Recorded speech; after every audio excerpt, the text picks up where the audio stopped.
Let me go ahead and load the presentation into the chat box real quick, and then we can get the display going. Anybody that's on the internet will be able to see the presentation that I'm seeing as I'm going through it.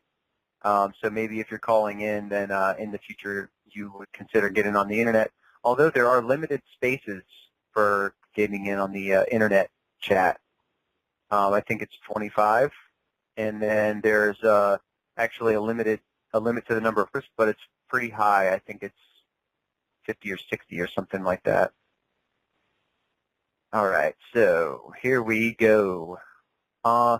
Greetings from PAC. That stands for People's Awareness Coalition. It was founded in 1998 by L.B. Bork, who then released the book, The Red Amendment, in the year 2000. The tagline on the Red Amendment, the book that will change America, which I do believe. Peoples, meaning everyone in America. Awareness, meaning political and constitutional understanding. And coalition, meaning lawful nationals working together. People's Awareness Coalition. So a little bit about the core philosophy of People's Awareness Coalition. First and foremost is information. PAC's mission is to be an educational tool to get Americans up to speed on the current condition of the government in order to identify the problems and, more importantly, the remedy. We provide an awful lot of information for people, but we also encourage strongly for people to do plenty of their own research.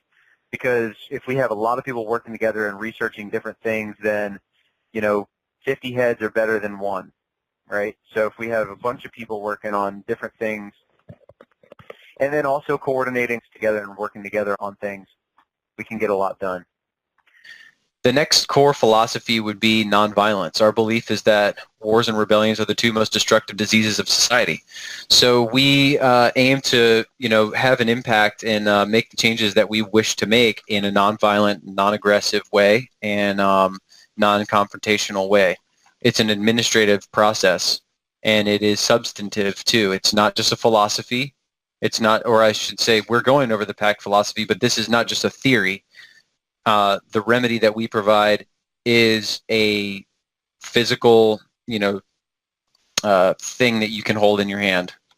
Okay, it's not just a theory that people are talking about on the internet.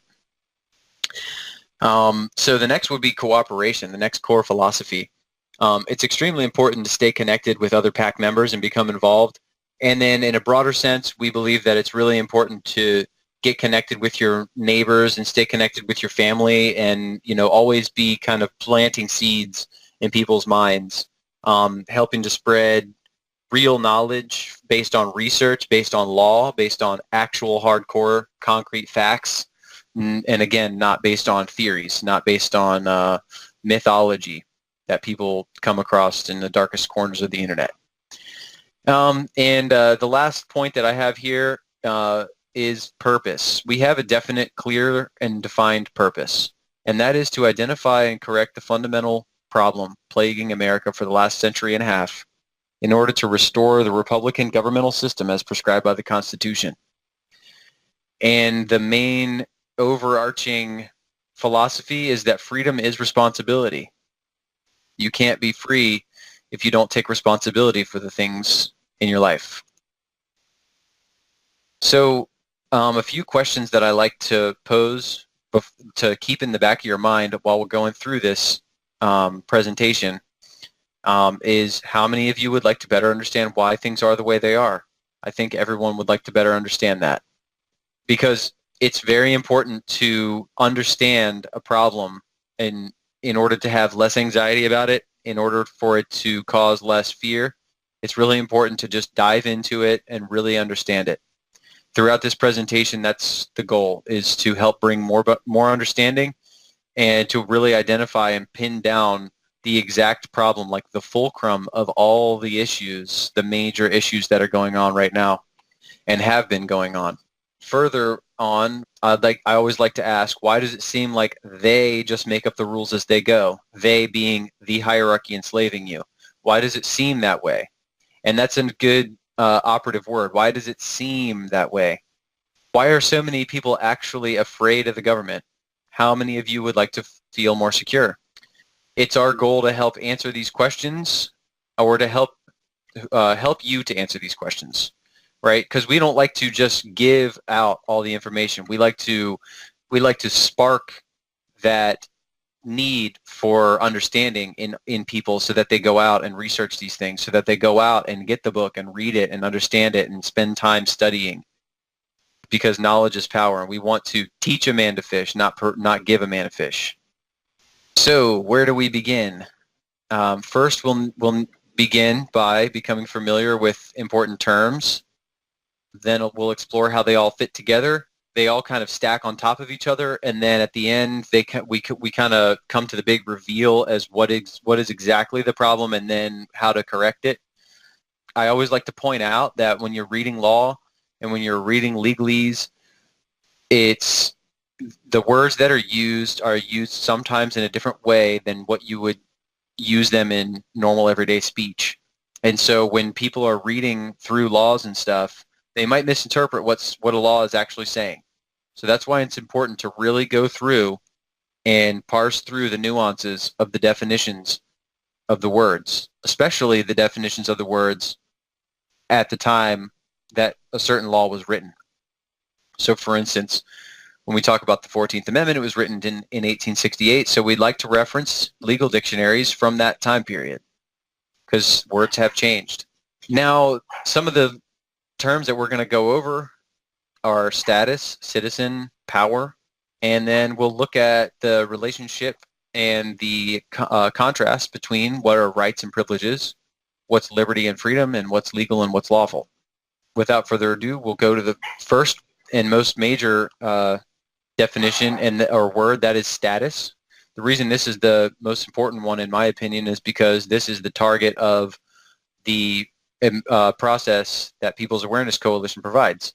We aim to change people's status. So a little bit more about status in terms of its definition. It can be defined as a position or rank in relation to others, such as being a father, the status of being a father, being a child, being a mother, being married, unmarried, that sort of thing. The relative rank in a hierarchy of prestige, the status of being a king or the status of being an employee or a slave, so on and so on. And the definition that we will focus on is the condition of a person or thing in the eyes of the law. So for instance, citizenship status. And then lastly, we have the state or condition with respect to circumstances, like the status of negotiations, the status of my health, such and so on. So we mentioned citizenship status. This is the definition that we're going to focus on because citizenship status is the primary focus and, I guess, target of People's Awareness Coalition and the process that's provided. So let's talk about what is a citizen. Well, a citizen is a person who owes allegiance to a government and is protected by it, presumably, right? Then we have this quote here by Abraham Lincoln, government of the people, by the people, and for the people. We can presume that if a citizen is a person who owes allegiance to a government, and the government at the time during Reconstruction or before was presumed to be government of the people, by the people, and for the people. So if we put these two sort of concepts together, we can kind of deduce that the citizen bears responsibility for the actions of the government, because after all, they're part of what constitutes the government, and by their contributions and acquiescence, they empower the systems that form. Taking this principle into account, we have determined that invoking the inherent right to remove oneself from an objectionable system is the single most effective way of disempowering it. Do you see where I'm going here? We focus on status, and citizens owe allegiance to a government. We're talking about removing allegiance, removing consent, that sort of thing. So there's a dotted line forming here. We wish to disempower the government to a degree. We're not an abolitionist group. We're not an anarchist group. We don't believe that the federal government should just be completely torn down, although it is a den of thieves and vipers and snakes at this point. We wish to bring it back into its limited intended function, not just outright getting rid of it and burning it all down. Let's talk about power now. Power in this respect, and we're talking about, is defined as the legal or official authority, capacity, or right, and then secondly, the possession of control, authority, or influence over others. So, for example, a parent should have power over the child, not the child having power over the parent. And this is synonymous with a very popular maxim of common law, and that is that the creation can never be more powerful than the creator. That's very important to keep in mind as we go through the presentation. The creation can never be more powerful than the creator in a lawful sense. A little bit more about power, and more specifically legitimate power. Where does government's legitimate power come from? Well, as we said before, citizens owe allegiance to a government and are presumably protected by it. And the Declaration of Independence states that governments derive their just power from the consent of the governed. So they sort of work together. The people, they owe their allegiance to the government, and the government actually only gets its power from those that are voluntarily giving allegiance to that government through free association and, in a voluntary respect. So simply put, legitimate power comes from consent. As we move on and we look at power and how power structures itself in a natural way, taking into consideration the maxim of common law that I mentioned before, that the creation can never be more powerful than the creator, we are faced now with what's known as the order of nature. And another maxim of common law goes as follows. The law regards the order of nature. So exactly what is the order of nature? It's defined as the physical universe, considered as an orderly system subject to natural laws, as opposed to human laws or supernatural laws or theories. Basically, what that means is it's just sort of how things fall together naturally. Kind of like in a family sort of situation, the parents will basically be the leaders of their family, and the kids, the children should obey their elders. They should follow directions that are given to them by their parents because they obviously know more. So this would be an example of a natural order right there. In a pure sense, you're talking about sort of the law of the jungle, which might makes right, and that's not exactly where we're going with this. That is sort of a little bit too far off to one side. The law in its original inception, when laws were first being created and conceptualized in the minds of ancient civilizations, it was more about equalizing based on morality. Not just might makes right. The bigger person can come in and just do whatever they want. That's not exactly what we're talking about here. We want to make sure that we make that distinction there. But anyway, simply put, it's the hierarchy of power. It's the correct way that power is supposed to flow. And we're going to take a look at an example now that pertains exactly to the American situation. So before the Constitution was written in common law, ancient civilizations considered the following to be the true order of nature. And that would be that God, the Almighty Sovereign, was at the highest rung of power, the tip of the hierarchy, I guess. And then God endowed his creation with certain unalienable rights, right? As we see later on in the Declaration of Independence. Those individuals then, through their own free association, through their voluntary association, based on mutual benefit, they get together. They form groups, they form states, they form nations, they form tribes. They form these groups based on free association, based on geography, a lot of times in the ancient past. But now, we have more choice because, travel and communication is just so broad that we can pretty much decide where it is we want to go and who we want to associate with. And in this structure here, the groups or the states in our example in the United States in America, those states decided to form a union, and that union is known as the United States federal government. And that would certainly be the least powerful entity in this chain. And in this case, that would mean that this is an example of individualism. And that is where the rights and the happiness of the individual are considered more important than the collective. On that note, an individual that no longer agrees with the group that they're in should have the right to naturally just leave that group and go find a different group that aligns more with their philosophy or their morals and their principles. So it's a voluntary thing. So basically, as we're going through here and we're connecting these dots and we're kind of jumping from point to point here, what we're starting to formulate is where our rights come from, and all this stuff adds up to your rights and how they are protected and how they are regarded, I suppose.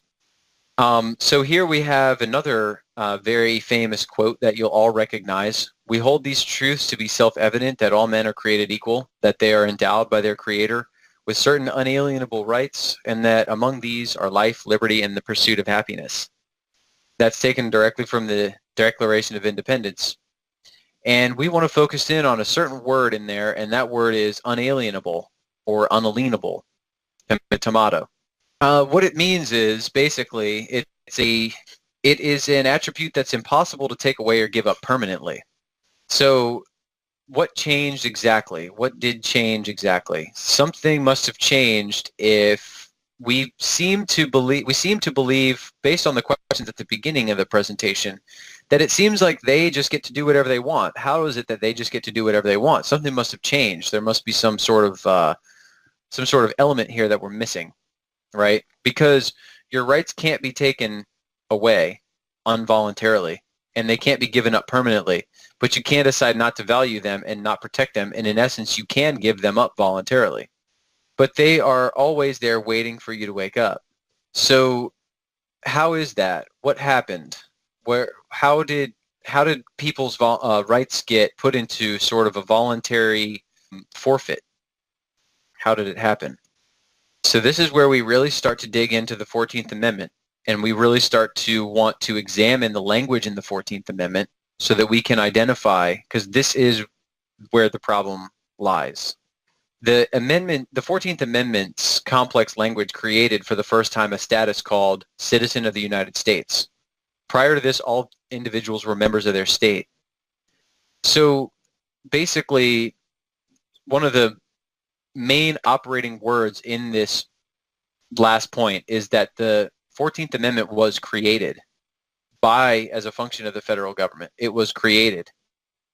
And it created a status. Okay? Because inside the law, it says those persons born or naturalized are citizens of the United States and the state wherein they reside. Okay? So what that means is that it created a status, and then it superimposed it over top of everybody in all the states. And if you go back through the presentation, you'll see that governments derive just power from consent of the governed, and that governments are basically made up of individuals that declare their allegiance to it. So by giving it status that it created to all the people in all the states, what it effectively did was drain all the power out of all the states into itself. The 14th Amendment was part of a team of amendments that happened during the Reconstruction. The 13th, 14th, and 15th Amendments, they all sort of work together. And that's gone over extensively in the book, The Red Amendment by L.B. Bork, which can be found at redamendment.net. But further on in the amendment, we'll see the phrase privileges and immunities show up. Privileges and immunities that basically mimic rights, but they are not rights. They are opposed to rights. They allow the government to change, suspend, or ignore these attributes at any time, privileges and immunities.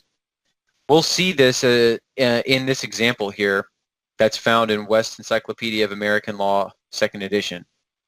The definition of privilege, and this is a very good example here because it really points out exactly what I'm talking about. A privilege is a particular benefit, advantage, or immunity enjoyed by a person or class of people that is not shared with others. It's a power of exemption against or beyond the law. It is not a right. Rather, it exempts one from the performance of a duty, obligation, or liability. Again, it is not a right. It says it here expressly. It is not a right. Okay? The difference between rights and privileges is that a privilege can be changed, suspended, or ignored at any time based on the authority that's been given, that has given that. Okay? A right is presumed to be given to you you by your creator. The government did not create you. The amendment ignores the order of nature, also known as government de jure, and it replaces it with man's law, also known as government de facto. Okay, so as we move on here, we'll see exactly what those terms mean. Okay, so a little bit about what's lawful and what's legal. This is a really great example of what's the difference between lawful and legal. Lawful means what is in accordance with the law of the land, such as birthright, having the ability to be on a certain piece of land, having the ability because you were born there, because your family has worked this land for years and years and years, so on and so on. So lawful meaning accordance with the law of the land, according to the law, permitted, sanctioned, justified by law. Lawful properly implies a thing conformable to or enjoyed by law. De jure, specifically more about de jure, which means in law or of right, I guess, is what one of the suggestions Danny gave me about an edit for this presentation. De jure meaning of right, I guess. It conforms to natural law.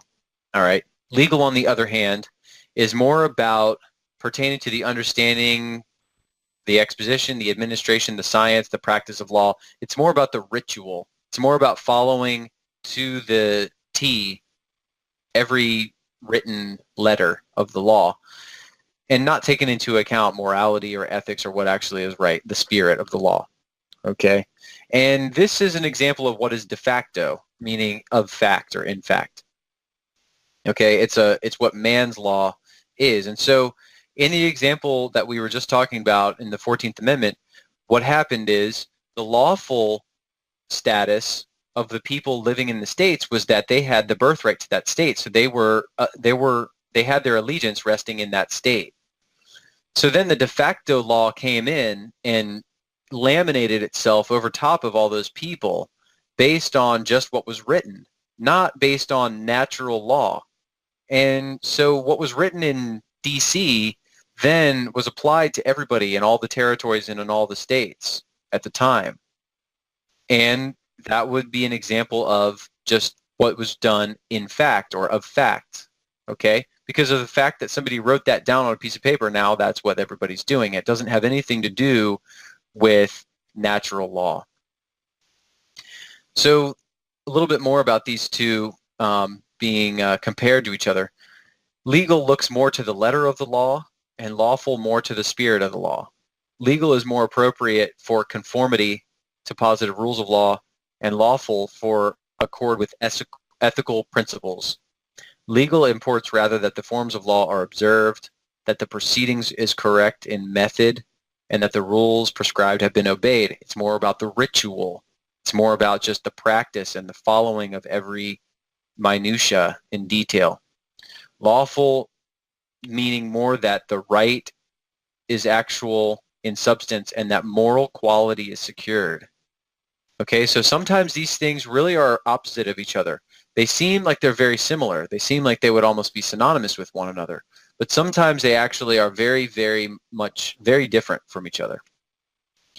And again, just to recap, the 14th Amendment basically took the system from being a lawful system to being a legal system, basically. Because again, all the people were members of their states, and then the creation of the federal government was laid over top of all of them. And what did I say before? The creation can never be more powerful than the creator. So by the federal government being the creator of that law and the creator of that status, what do you think that puts them in the hierarchy of power? The hierarchy of power in this new order is that the federal government is at the highest rung. The United States government is at the highest rung of power. They have assumed the highest position of power because of the inaction of the people, because of the non-understanding, I guess, the lack of comprehension of what was going on of the people. And you can imagine at the time of the Civil War, at the closeout of the Civil War, that it was just complete chaos. People were just in shambles. Their families had been ripped apart. It was just terrible. It was a horrible, horrible, terrible situation. People were probably just trying to pick up the pieces. They didn't really know what was going on in D.C., and they probably could care less at that point, actually. And that's exactly what they took advantage of that. They took advantage of that situation with all these people in distress, and they passed these laws, and they've actually forced the seceding states to come back in or be beaten into submission, essentially. And in this group, in this hierarchy of power, as I said, in this new de facto hierarchy of power, we have the United States federal government at the highest rung, then the groups and states sort of getting a little bit of their sovereignty, retaining just a little bit of their sovereignty, and the individuals obviously at the bottom rung of power. And God is just completely omitted from the entire thing. God's not considered at all in this equation, because in this equation, actually, the United States federal government, or the higher government that's in charge, is the one giving out the privileges and immunities. Right? There's no rights. There is no rights. They are the ones that are doling out the privileges and immunities, and they will change, ignore, or suspend those attributes at any time. That's why that answers the question from before. That's why it seems like they get to do whatever they want, because they actually are following their rules that they've made up. It just seems like they're not, because you're looking at a different rule book. This is what's known as collectivism, where the group is always considered more important than the happiness and well-being of the individual. And a lot of people don't actually know that they can voluntarily leave still, even in this collectivist system. Now, for now. But if the government became absolutely totalitarian, which it defines in I forget which subsection of the U.S. Code totalitarian government is defined. That's gone over in the Red Amendment extensively, actually, and it's very eye-opening. So again, the Red Amendment can be found at redamendment.net. But a complete and total dictatorship, a totalitarian government, they will not let you leave. They will not let you leave. There is no voluntary free association. There are no rights. There's only privileges and immunities if they so choose to let you have those things. They can take them away at any time. And that's where we're at. So, to recap just a little bit here, political power comes from groups of people that share the same status. This is why it seems like the states have no power. All the people in the states are United States citizens. They have no rights. They have no protection of the Constitution of the state wherein they reside. And that's a really important phrase there, the state wherein they reside. I won't really go too much into detail on that point, but that's gone over a lot also in the book, The Red Amendment, and it's a very important point. So I know this is a lot to take in, probably, if people haven't heard this information before, but it is absolutely the truth. And this actually really, for me, when I read this book and I started to really understand all this stuff, everything became a lot more clear to me, because I was always very confused. Why does it seem like sometimes they uphold the Constitution, sometimes they don't? Sometimes they will raid a marijuana grower that lives in a state that it's legal. Sometimes they don't. Why is that? Why is that? Why is that? Well, they basically pick the low-hanging fruit. They go in and do what they want, because it doesn't matter if you live in that state where it says it's legal. If you're a United States federal citizen, then they can come in and treat you how they want, because you're in their jurisdiction. You have your allegiance lies with them, and you're in their jurisdiction. State constitution be damned. It doesn't protect you. The state has no power to. They can't do it. If they tried, they'd fail. So that's why they don't even try. They know that. So that's why it's very important to understand this material and to recognize that if you want to have the protection of your state and your state constitution, and give your state the ability to protect you from the infringement of the federal government, it's very important to change your status, because that is exactly where the fulcrum is. So how do we exactly fix it? We've identified the problem. We've gone pretty deep into what exactly is the problem and where it came from, right? So how exactly do we fix it? Everybody goes on and on and on about problems, but nobody actually poses a solution. Here's the solution.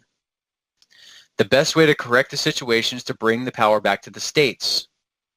It's as is intended by the founders, by correcting your status to that of a state national. State national is a term that is used within People's Awareness Coalition.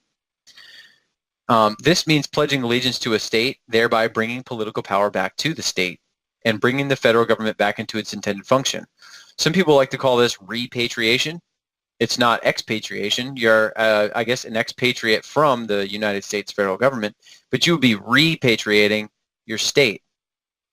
And that's very important because we would need numbers and numbers and numbers of people to do this process in order for the states to start to have grounds and to have a political body, a body politic, if you will, to be able to assert the autonomy of the state.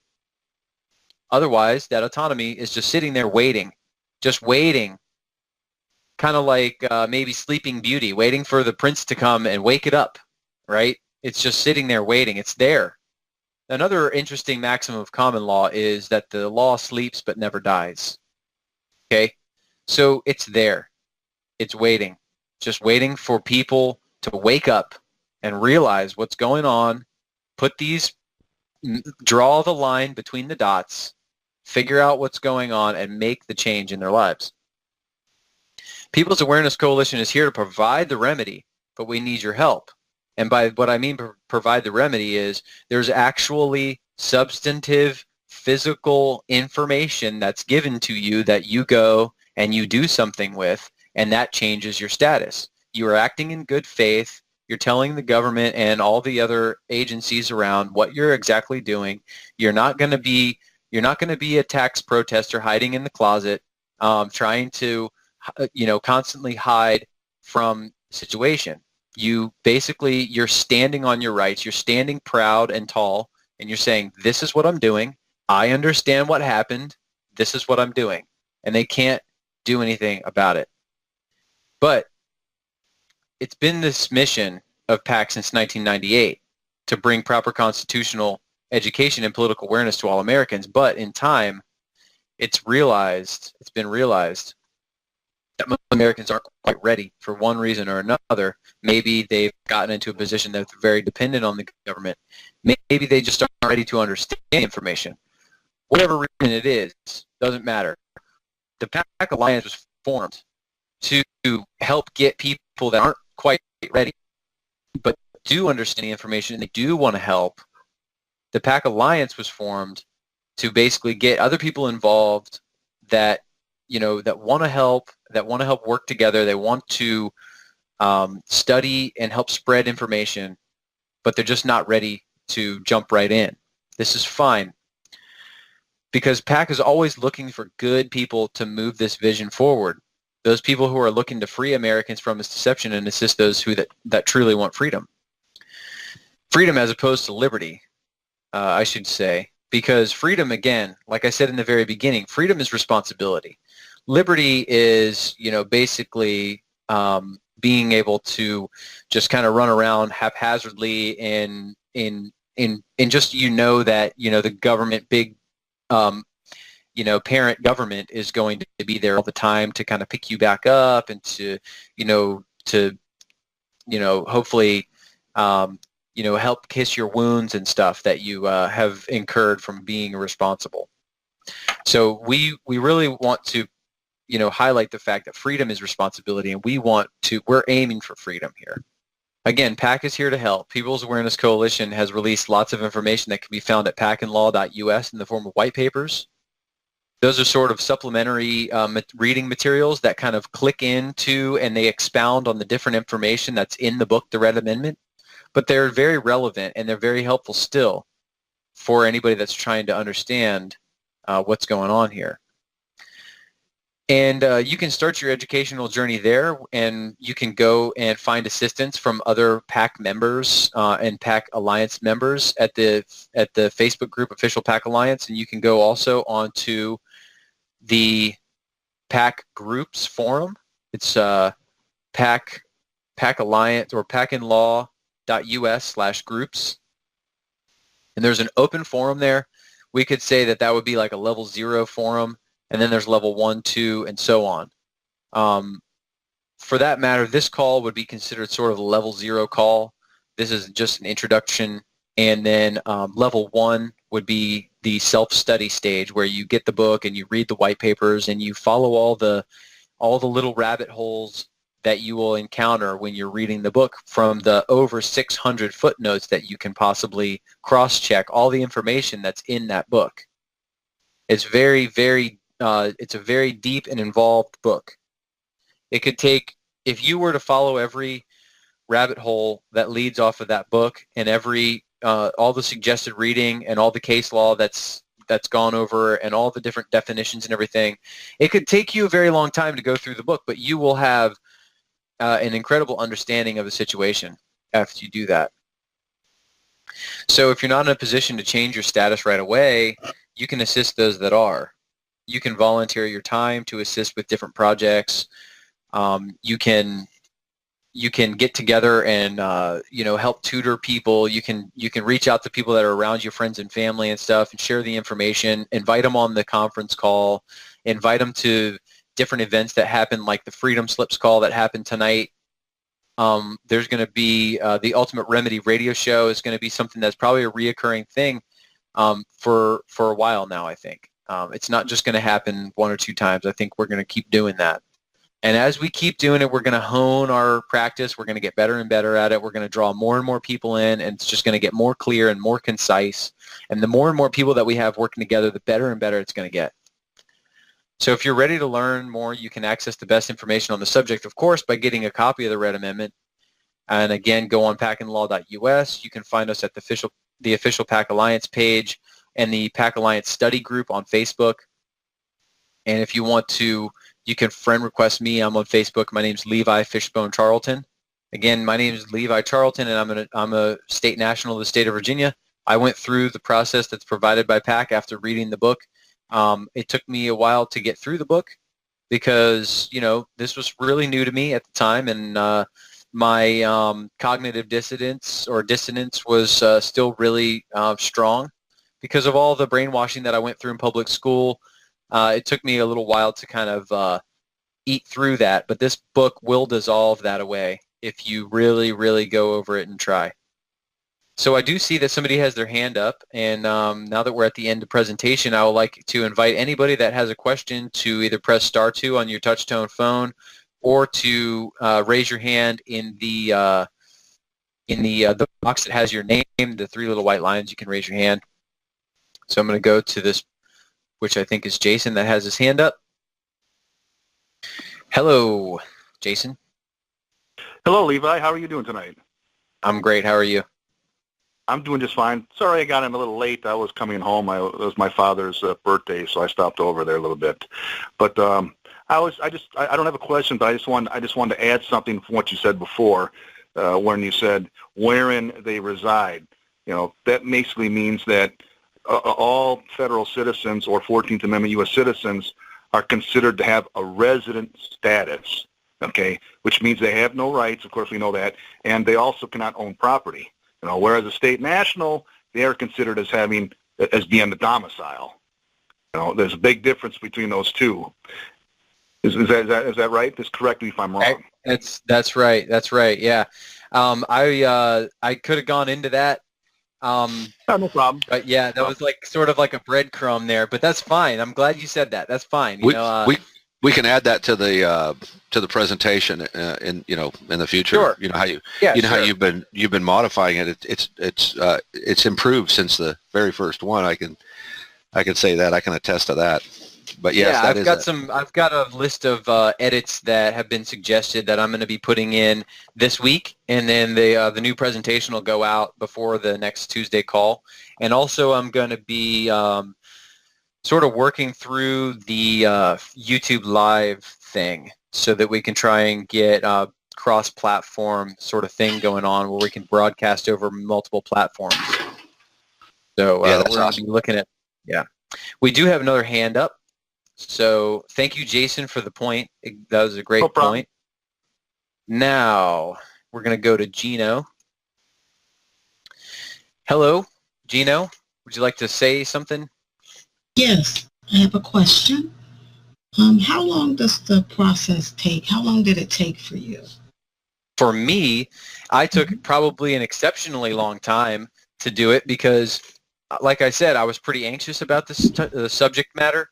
The idea of turning my back on the federal government or my status or, not using the Social Security number and stuff, that was something that I had to juggle in my mind for a little while. I had to pray on it for a little while. But it took me some time to get through the book, and then it took me some time to do the entire mailings and process and everything, and I would say it took me about a year to a year and a half. But that doesn't mean that it's going to take you a year to a year and a half. If your understanding is better than mine and you're already totally ready to, to get out of the system as fast as you possibly can, you can do it in a couple of months from the time you get the book, read it, get the paperwork, read it, start mailing it out, all that stuff. You can probably be done in, 3 or 4 months. Okay, but is there a support team? Because I hear a lot of people get arrested, No one's gotten arrested that's done this process, okay? Oh. That's something that's very important to point out. This is a practice that has kept, basically it's our goal to stay out of the court system. Everything's done administratively, and it's not a confrontational thing. And we're not trying to, get anything for free. We're not trying to get one over on the federal government. We're not trying to, use their system against them, as some people like to go, and that's their tactic, like with the UCC thing and with the DBA thing and stuff like that, and the birth certificate with the stamps on it and whatnot. This is all mumbo jumbo, and that's when people get hammered. Okay, what we do is, by doing this mailing process, you are essentially kind of standing up and saying, hey, everybody, this is what I intend to do. If you have a problem with it, then tell me now, and you basically give them plenty of time to respond to you. And so that in that way, you're protecting yourself from getting in any serious trouble because you're acting in good faith. You see, so you're Right. by doing the mailings, you not only are you building yourself a giant pile of evidence that backs up your claim that you are not a U.S. citizen, you are acting in good faith. You're telling every agency that it's pertinent to, hey, this is what I intend to do. Then you wait for their response, which most of the time they don't give you one, or they kind of pass the situation off to the next agency. And then you mail them back and you say, okay, you didn't really give me a cogent response, and so we're going to do this now. And if they have some sort of problem with it, then they can address it with you. And you're not going to get your door kicked down just by suggesting that you want to leave the government. Now, if you are trying to say, act in a shady way, and you're trying to kind of do things secretively, and you're trying to maybe, get something that you don't deserve, like a big trust or something, a big mythical trust that seems to be floating there somewhere where you can get millions of dollars and pay off all your bills and stuff, that kind of thing, that's dishonest. That's not what we are about, and that's the kind of stuff that will get somebody in trouble. Okay, so basically you need to purchase the book, and after the book is purchased, is there a program that you have to purchase also? Yes.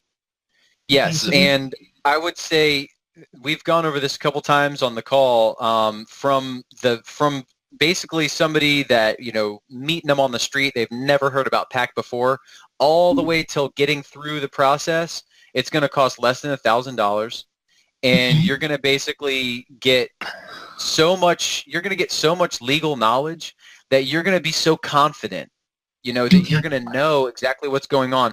Not only that, but you're going to have a group of people around you that have gone through the process or are going through the process, or at least understand the process so well, but they're just maybe not in a position in life to do it yet. But there's a support there now. Whereas before, maybe 2 years ago, these calls didn't exist. There wasn't really a very tightly knit group of people that were working together the way we are now. I'd like to piggyback on that, Levi. I give an analogy like this. If you were to buy, and most people don't read this when they buy a new car, but it's the owner's manual of that car. And that owner's manual, because a lot of people will have problems and they'll come back to the dealer and say, I can't get my car to do this, but they've never read the manual.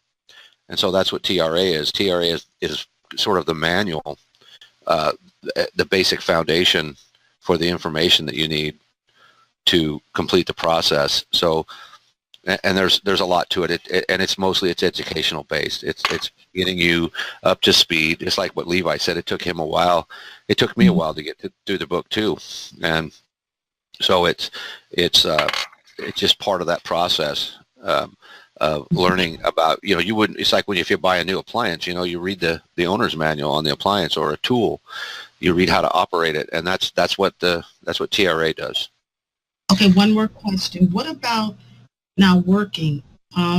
Levi, were you able to work normally, or do you have your own business or what? Yeah, I work for myself, and I was already working for myself when I initiated the process and stuff. And so that really wasn't a huge hurdle for me. But that is an issue that other PAC members have worked out already. So there is a process by which you can, essentially notify your employer of what's going on, and it's not impossible to work without a Social Security number. In fact, by law, you're not supposed to provide your Social Security number to an employer for any sort of cataloging purposes and stuff. It's just become sort of the method of the current times that's how they do things. Doesn't mean it's the right thing to do. So that issue has been tackled and worked out by PAC members already. Okay, and also driving, I know they say you're not required to have car insurance. That's what I've heard in the past, because you're not driving in commerce or something like that.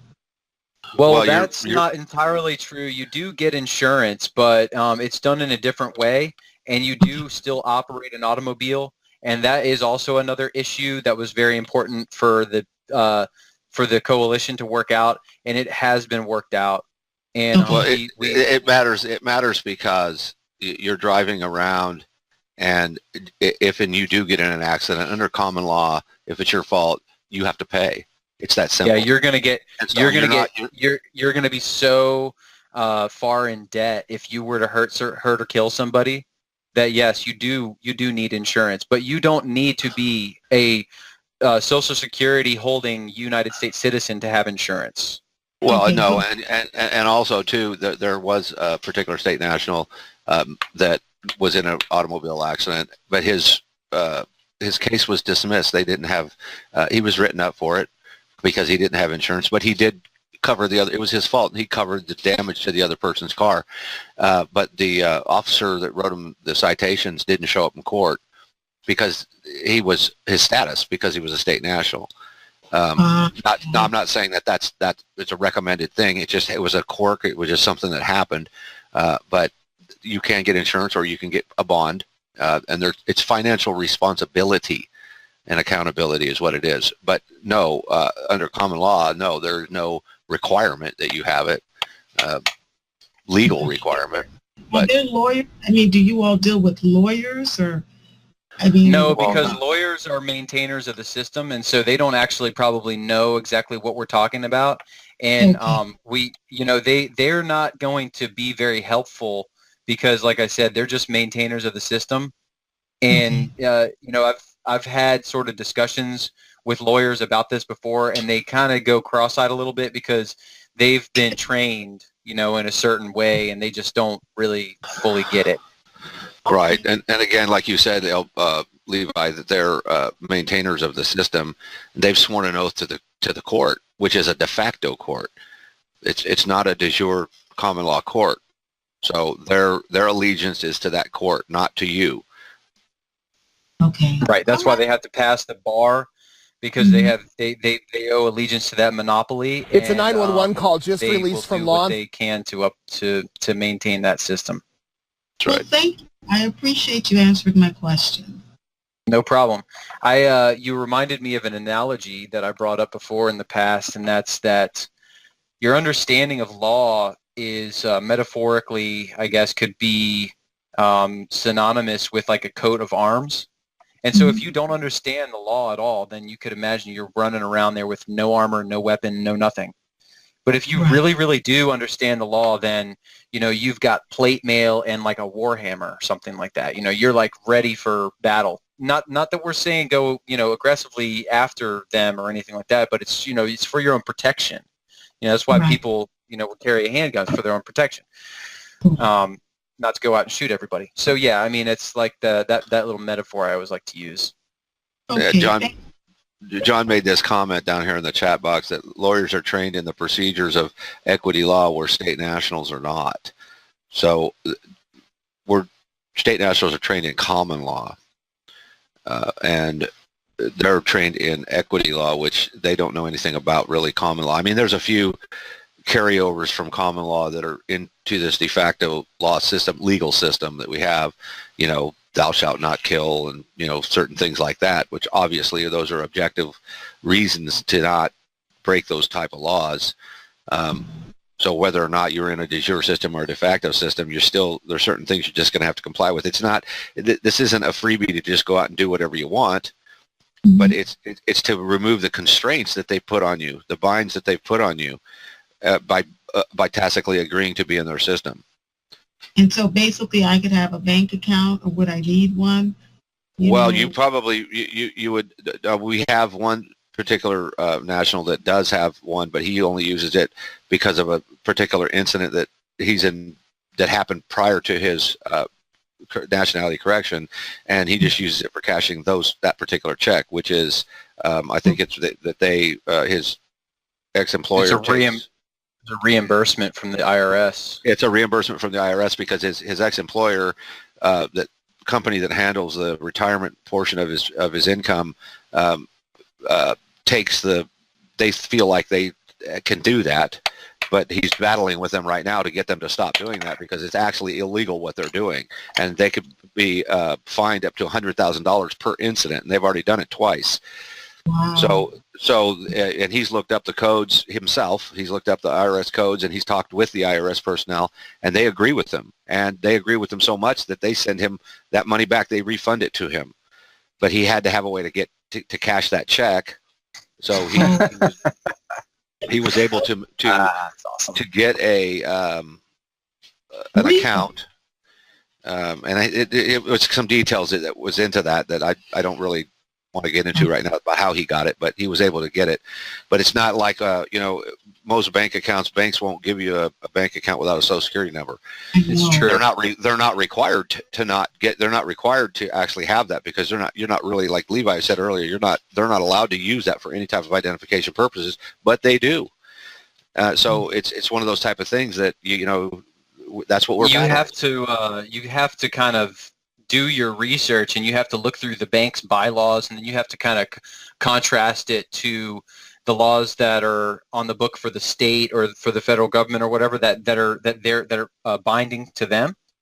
And then you have to sort of present that to them and say, hey, look, like your bylaws say this federal code or whatever says this, and based on all this evidence here, you guys, for all intents and purposes, you can give me a bank account even though I don't have a Social Security number. Okay. Yeah, but as far as keeping money in it, I don't think I would. And I have bank accounts. I have bank accounts now that I hardly keep anything in it. Right. Just enough to cover your bills, Just that. Well, the ones that I pay it with, yeah. But I'm working it out now that I'm paying everything in cash. So I'm getting myself worked into this, positioning myself where I can manage my finances without banks. So I would be considered state national or instead of a citizen? You would not. If you go through the process, then you're going to be a national of your state, and so that's why we just kind of simplify it and say state national. But I don't know if that appears in U.S. code. You know what I mean? Like that definition. I don't know if it's defined in U.S. code as being state national verbatim like that. But you would be a national of your state, and that is actually something that's recognized. Recognized. Okay. Nationality, yeah, nationalities of the states are recognized. Okay. All right. Well, thank you. Thank you. No problem. Thanks for all the good questions. Thank you. So, Danny says there are really no lawyers in the U.S. They're attorneys from a turn to turn over property to the state. That's right. Right. That's a good point. So if anybody's got any, I'm going to go ahead and mute you again, Gino. And if anybody has any other questions or anything, press *2 on your phone to raise your hand, or raise your hand in the interface that you have on the internet here. If there's no more questions, then we'll probably wrap it up here pretty soon, because we've gone to about over an hour, a little bit. Yeah, John says he believes the term is a native of the state. Native of the state of Virginia. Yeah, and you would be domiciled, Yes. not a resident. And We do have a couple more hands that just went up. Okay, good. Yeah, my name is Frank, and I'm actually, this is an awesome program. I've heard you guys before on Freedom Slips, and the only issue I would like to ask is about what can us Canadians do, because I'm in Canada. Oh, I wish I knew that, but we've focused so much on United States law that we've sort of forsaken, for lack of a better word, I guess, most parts of the world. I would wager to bet, though, that you guys probably have similar functions, because all these legal systems, all these countries right now that exist are sort of based on Vattel's Law of Nations, and so. That is a big sort of, you could say, like a structural support of the material that we go over is based on Vattel's Law of Nations too. And so I would imagine that there should be, a sort of a contemporary People's Awareness Coalition that operates in Canada. I don't know that there is a group like that, but there should be, is what I'm saying. Because I think that you guys probably have a similar sort of situation going on, and probably a similar sort of remedy. So you haven't personally, like, you don't personally know of anyone in Canada that's done this just yet, like through you guys, I mean. I know. No, not through us. We don't deal with people in Canada, I don't think. I do know a fellow. I know a fellow on Facebook. His name is Micah Rasilla, and he claims to be a sovereign. And he has for 20 or so years. You could hook up with him and find out what he did for his process. But he's done a lot of studies in law, and he's helped a lot of people, in the laws. You can also hook up to pacinlaw.us/PDF/law of nations. And that's a PDF of Vattel's Law of Nations, which, like what Levi was saying, all of these de facto governments are based on that. And in Vattel's, it says that you can have a de facto government, but it has to be with consent. You have to have consent, right? Whether it's tacit consent or just straight up open consent. Well, I believe Canada has set up the same type of system, and so they would have to have a way for you to remove your consent. We just don't know. We don't deal with Canada, or we haven't studied Canadian law. But that fellow's name. Yeah. Okay. Well, he claims to be a sovereign. He claims to be a sovereign. However, the word sovereign means king, and so their individuals cannot be sovereign. Only the body politic can be sovereign. So, which is a culmination is the group. So, other than that, he has some pretty wild stories about his run-ins with authorities, but he's never been locked up that I know of. I've been his Facebook friend for probably 4 or 5 years. I would say, put heads together with this guy, consider all the information that he has, do a whole bunch of research and stuff before you start kind of like charging down this path. You know what I mean? Well, also, I would imagine that getting the book that you guys were talking about and beginning with what you guys are doing would also be a benefit. I don't see how it could hurt. So, Yes, because you're gonna be sort of learning a lot about how to read laws and stuff too, because that's a lot of big focus on in the book is really just sort of parsing down the nuances of these laws. And so then you Right. can apply that philosophy or that sort of modus operandi to the Canadian laws. Right on, right on. Well, I thank you guys for everything that you've done, and I really appreciate it. And thank you for all the help that you're giving to all of us. Really appreciate it. Yeah, thanks Yeah, for no being on the problem. call. Thanks. Yep. Thanks for All the right. good questions too. Oh, you're very welcome. And you guys have a wonderful Christmas and a New Year. Great New Year. You too. Merry Christmas. All right, so a couple of things went up in the chat while we were going over that stuff, and then I'll get to this last person with their hand up, so be patient with me. A couple of good points here.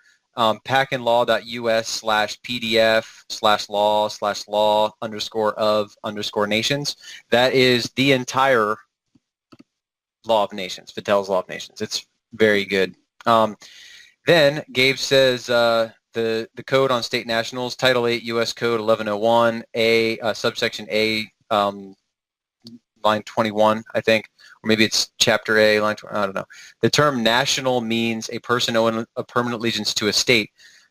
Then John says there's similarities, because John's point was that, we would be called natives, I guess, and he says, I believe that the issue is the commercial jurisdiction under equity instead of common law. Right. So when you go through the process, then you basically are kind of transferring into the common law. And then, he suggests, I guess, that the caller from Canada might want to just see what LB might know about the process that Canadians might have to go through. LB Bork on Facebook, if you want to try and look him up. And then with that, we'll go to the last person with their hand up. Hello, welcome to the PAC conference call.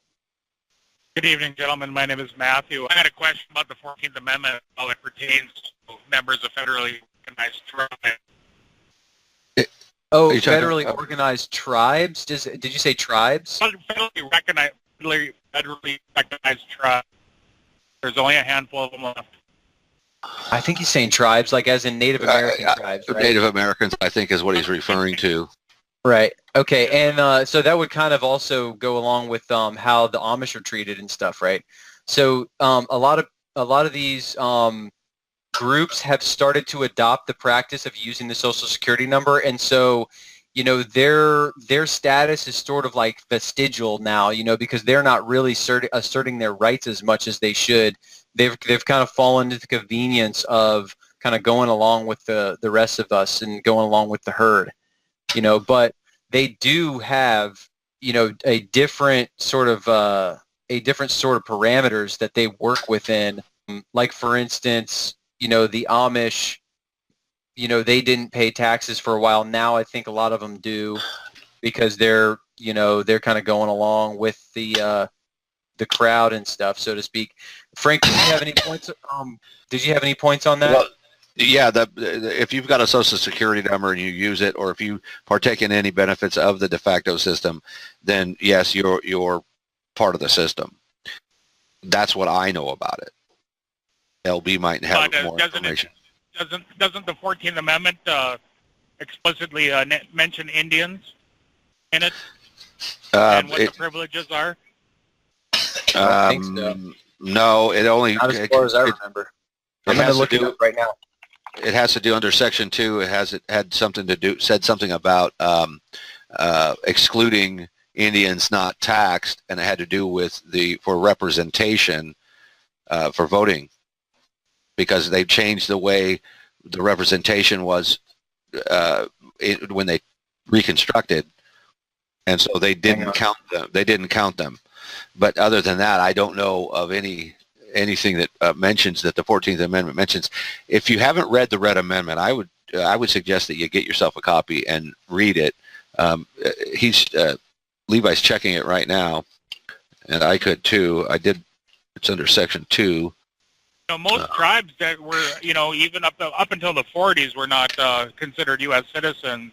Ira Hayes was a good example. He was not a citizen of the United States. He was a member of the Pima Nation, and but yet he went and served and raised a flag and did basically the false flag. It was a dog and pony show that he was involved with, and all that other happy stuff. But I don't know how this all entails, because we're a separate nation. So basically, here's what it says about Indians not taxed. It says representatives shall be apportioned among the several states according to their respective numbers, counting the whole number of persons in each state, excluding Indians not taxed. And that's probably because at the time, the Indians, the Native American tribes that still existed at the time, were very fervently trying to assert their rights. You know, they were starting to understand that they were getting screwed, because the federal government wasn't abiding by the treaties that they were, entering into with these peoples. And so what that basically means to me is that since these Indians were not being taxed, they weren't being counted in representation. And that means that they were without the United States, and that's like the legal term for this. They're without the United States. But then once they started giving taxes, once they started accepting the number, and once they started kind of going along with everything, then that is when that status of being excluding Indians not taxed, that's when that sort of fell away. And even though they're still Native Americans by blood, in a legal sense, they have accepted these they have accepted the what do you call it? I guess there's like a de facto citizenship. Yeah. Yeah. So yeah, I mean, in that way, I guess. Well, it's an offer, is what it is. The federal government is saying, become one of us, become one of our U.S. citizens, and we'll give you the privileges and immunities that we offer. It's a business arrangement. It's a contract. There's a maxim of law, and the contract makes the law. That's the maxim. And what it is like is that Rage Against the Machine song? Come out and play, come out and play? Well, yeah, something like that. Yeah, it would be similar to that, because even the actual unlawful implementation of the 14th Amendment was an offer, but the people of the states were so exhausted, they were so beat down, they had emotionally and financially lost everything and everybody in their lives. They were in a position to they didn't want to accept it. That's why they wouldn't approve the 14th Amendment. And that's why they had to have the Reconstruction Act, which was where they took the military, and it was basically a military coup where they went at gunpoint and they removed all of the representatives from the state houses, and they put in their own puppets, and they said, okay, it's we got it passed now. They just said it. But it wasn't with the citizenry. No, it was well, the citizens of the military of the states, they used those people from the North to force the South to ratify the 14th Amendment, which they never really did lawfully, because they removed all of the representation from the state houses and put in their own basically military personnel or people that were government personnel, and they just claimed that they had ratified the 14th Amendment. So it was unlawful to begin with, but at the same time, those people of the states could have just put a protest and said, no, we're not doing this, you're not going to do it like that, but they couldn't, because they had a gun shoved in their face. They were being forced to do it. And so now with 150 years of customs and usages, people say, well, it was never lawfully ratified. Well, no, it wasn't. But the fact is that because of the customs and usage laws, it's become, and because of tacit consent, because people are, if it walks like a duck, it's a duck. Okay. So that's how that works. And your status as from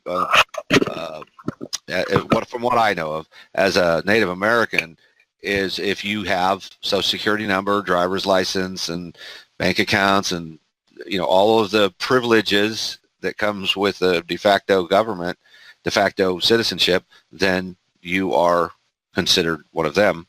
You're presumed. Your presumption is that you are. Okay, gotcha. Really, really interesting conversations you gentlemen have had. Appreciate it. Yes, thanks for the good questions tonight. We've had a lot of great questions, and I'm glad that we have a lot of new callers on. Yes, thank you. So if anybody has any more questions, again, go ahead and press star 2 or raise your hand in the interface on the internet. And if not, then we'll probably wrap it up here. I'd like to thank everybody that came onto the call tonight, and I'd like to invite you all to come onto the call next week and maybe have some friends or, some people that you're talking to about these sorts of situations. Have them come on the call and ask their questions, and and don't forget the radio broadcast on Tuesdays, 6 to 8 Eastern time. You'll have to adjust that for your time zone, and it'll be pretty much a permanent thing here every Tuesday. It's a 2-hour talk, 2-hour show like today. Today was our first one. I see that plenty of you, most of you were, or 5 or 6 of you were on that, had heard that and got onto the intro call. And yeah, thanks for being on the call. Yeah, freedomslips.com Studio A. Freedomslips.com Studio A. Next week, next Tuesday at 6 p.m. Eastern. Yes, freedomslips.com. All right, well, I guess on that note, I'm going to go ahead and say good night and God bless. Okay, good night, everybody. Thanks for being